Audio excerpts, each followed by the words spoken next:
Em 20 de julho de 1973, falecia Bruce Lee, ícone do cinema de Hong Kong mundial. E em 1978, estreava O Jogo da Morte. Hoje a gente vai discutir por que esse filme é tão polêmico, por que os fãs do Bruce Lee não aceitam esse filme como canônico e por que a própria família de Bruce Lee é revoltada com esse filme. Meu nome é Caragão e vamos para mais um vídeo. Vem comigo só na manteiga! Então, o que acontece é que hoje a gente vai falar do polêmico filme Jogo da Morte, que foi um filme lançado póstumamente, né? Como eu falei, 5 anos depois da morte de Bruce Lee. Tem várias polêmicas do lado dos fãs, do lado da família, do próprio Bruce Lee, do próprio estúdio. A gente vai entender um pouquinho melhor sobre esse filme hoje. Espero ser bem contundente também, espero fazer um filme rápido, bem enxuto para você entender o que é que está em volta desse filme, né? Vou tirar um pouquinho aqui meu óculos, porque está refletindo. Então, o que é que acontece? Lá no começo dos anos 70, o Bruce Lee tinha desenvolvido um roteiro chamado O Jogo da Morte e que ele queria passar um pouco da sua mensagem, né, um pouco da mensagem das artes marciais que ele estava desenvolvendo, que é o Jeet Kune Do.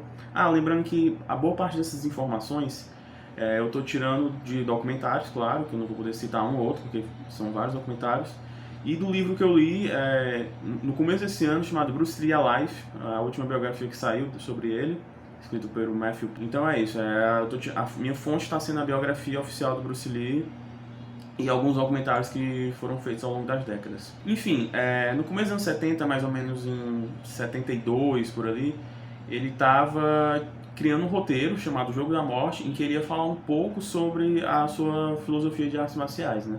Então ele estava escrevendo esse filme de ação para passar essa mensagem de como é que ia ser e tudo mais. Eu vou falar daqui a pouco melhor sobre isso. E ele chegou e mostrou para os produtores da Golden Harvest e eles falaram não. Inclusive, um dos produtores falou assim, cara, eu sou daquela filosofia de você quer mandar uma mensagem? Envia um telegrama, não faz um filme.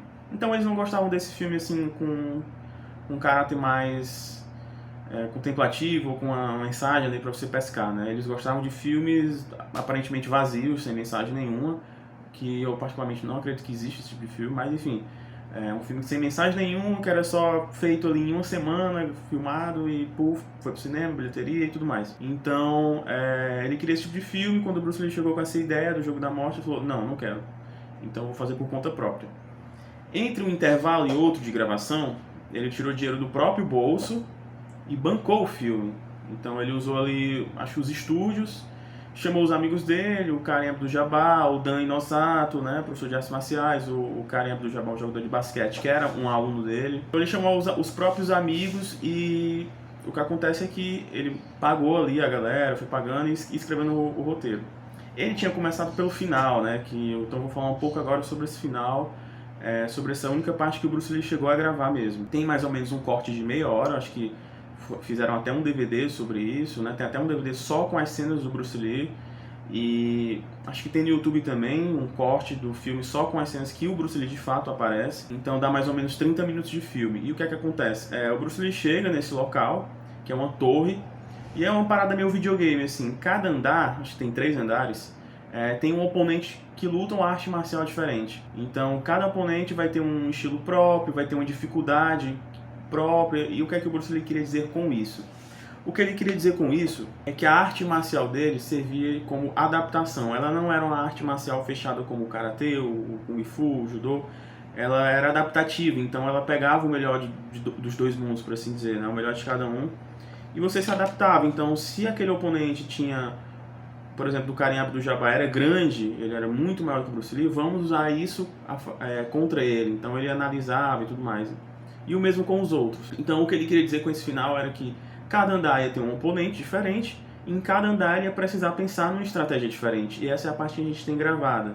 Então ele, no primeiro andar tem um vilão, aí ele apanha, usa uma estratégia para vencer, ganha, vai pro próximo e tudo mais, até chegar no objetivo final. A gente percebeu já que foi uma história original do Bruce Lee, que ele escreveu, baseado nas leituras que ele tinha, né? Ele já tinha dirigido um filme, já tinha escrito e tudo mais. Então ele estava acumulando essa experiência, escreveu esse filme, gravou esse filme por conta própria e o estúdio não aprovou. Então o estúdio descartou essa ideia, não foi nem aquele vamos ver, não, foi descartado completamente. Essa é a primeira polêmica que vai pesar um pouco mais lá na frente.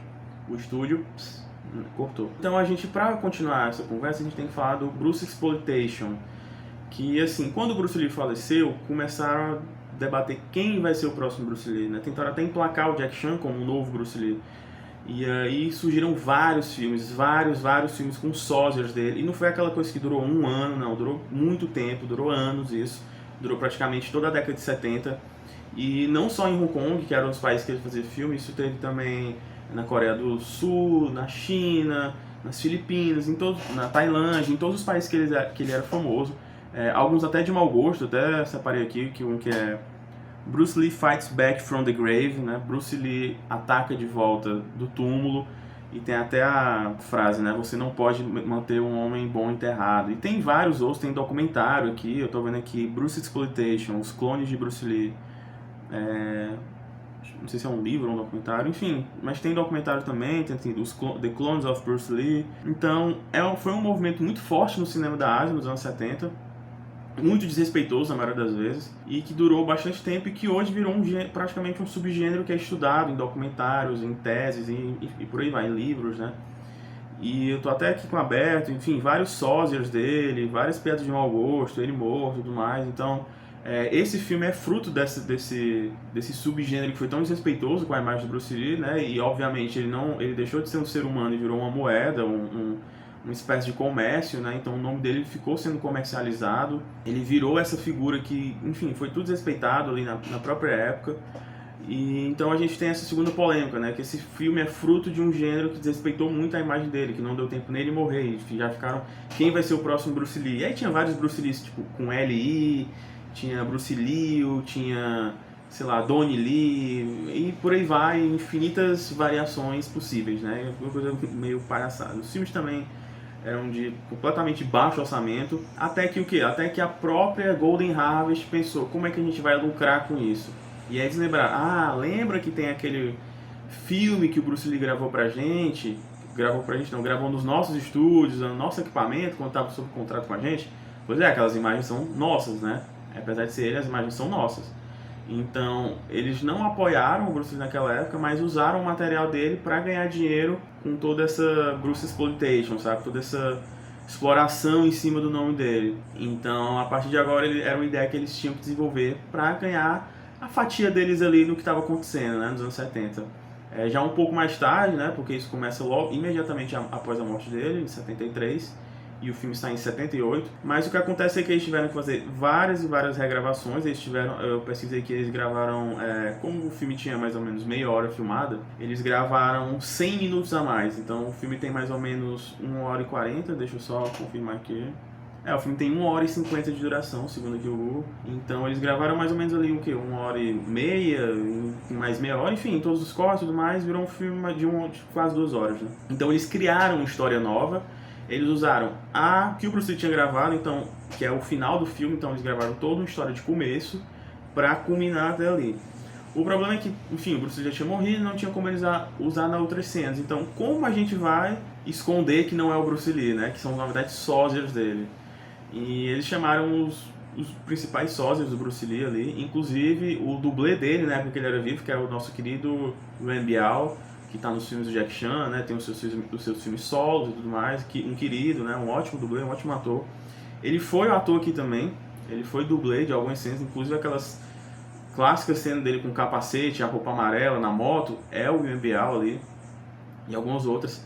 Tem a cena bizarra, a cena completamente bizarra da máscara, né? Que eles colam uma máscara no espelho e colocam o cara por trás, então o pescoço vai mexendo e a cara continua parada, e ele olhando assim pelo espelho, enfim.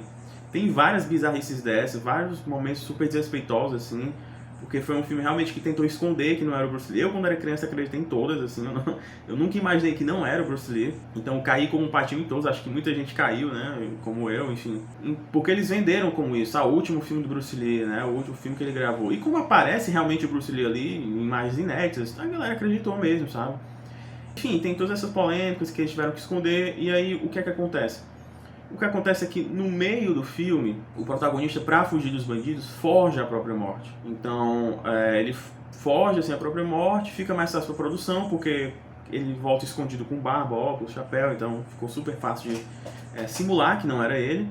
Só que aí vem a principal polêmica, né? Acho que é a polêmica que deixa a maioria dos fãs e dos amigos, e principalmente da família, pé da vida, que foi eles usaram as imagens reais do funeral do Bruce em Hong Kong. Então acho que tava meio que um documentário sobre a carreira dele estava sendo gravado, imagens de televisão, porque foi um funeral público ali, né? Ele teve o cortejo na rua, como qualquer outro funeral. E aí, enfim, imagens de televisão da época, fotografias. E o que acontece é que o filme, a Golden Harvest, que tinha como Bruce Lee o seu Galinha dos Ovos Dourados, pegou essas imagens da morte real dele e jogou no filme. Sem autorização da família, da Linda ali, de ninguém, né? Nem dos pais dele, de ninguém. Eles simplesmente jogaram as imagens reais do Bruce Lee falecido no funeral, no filme, para dar credibilidade à história. E isso é realmente muito revoltante, assim. Eu que sou fã, fico extremamente revoltado. Imagine a família, né, com uma situação dessa, e que está imortalizado hoje em dia, né. Só que, claro, com o tempo as pessoas perceberam que isso era uma falta de respeito muito grande, tanto que não demorou, mas hoje em dia já faz mais ou menos uns 25 anos que a gente tem o corte que não tem essas cenas, a gente tem um corte só com as imagens do Bruce Lee, a gente tem cortes sem essas cenas muito problemáticas. É mais ou menos exatamente por isso que esse filme ele é um reflexo de como a indústria pode ser extremamente tóxica e desrespeitosa e sugar daquele artista o máximo que ela pode. É por isso que eu não concordo com comentários tipo, o George Martin vai morrer e não acaba Game of Thrones. Não, gente. Ele não é o trabalho dele. Isso pode acontecer, mas, enfim, você não pode mensurar a vida da pessoa com a obra dela, né? Justamente como o Golden Harvest fez, né? Eles fizeram filmes incríveis, beleza, eles apostaram no Bruce Lee, beleza. Só que eles usaram a imagem dele até não dar mais, sabe? Torceram assim até não dar mais. Então, por isso que muitos fãs não consideram esse filme canônico, até um tempo atrás ele era, mas hoje ele sai das listas. Então, acho que o Bruce Lee teve que pausar as gravações que ele estava fazendo para esse filme para fazer o Enter the Dragon, né, que foi o Operação Dragão, que foi outro filme clássico, que foi a primeira coprodução entre uma empresa hollywoodiana, que é a Warner Bros., com uma empresa de Hong Kong, então é um filme que marcou também. Então ele parou o Jogo da Morte para fazer esse filme, e a Golden Harvest tinha dispensado, mas decidiu se aproveitar de um filme que ela mesma não tinha apoiado na época, usando esse desrespeito, né, da imagem dele, sem autorização da família, sem autorização dos responsáveis pelo nome Bruce Lee, né, pelo legado dele, e várias outras cenas completamente pastelonas e horrorosas que foram colocadas no filme para tentar vender que era ele, sabe? É por isso que esse filme é tão polêmico, assim, é por isso que esse filme às vezes é muito criticado por alguns, é por isso que às vezes ele não tá nas listas oficiais de filmes do Bruce Lee, e é por isso que a própria família, né, no caso a Shannon Lee, explora pouco esse filme, porque realmente ele foi um filme que trouxe uma rusga, né, vamos dizer assim, para a carreira dele. Fora todos os outros que estavam ali, acho que um dos primeiros também foi um documentário um filme biográfico sobre os últimos dias de Bruce Lee, que tinha até, enfim, a amante dele, mas isso é história para outro vídeo. Espero que vocês tenham gostado, espero que vocês tenham entendido as polêmicas em volta desse filme, por que os fãs do Bruce Lee realmente, alguns detestam esse filme. Alguns gostam, mas outros não, enfim, acabou entrando pra cultura pop, aquela roupa, né, e várias outras coisas, foi potencializado com Kill Bill. Enfim, espero que vocês tenham gostado, se você gostou se inscreve, deixa o like e a gente volta depois com mais curiosidades sobre ele ou sobre outros filmes. A gente se vê na próxima. Um beijo no seu sorriso.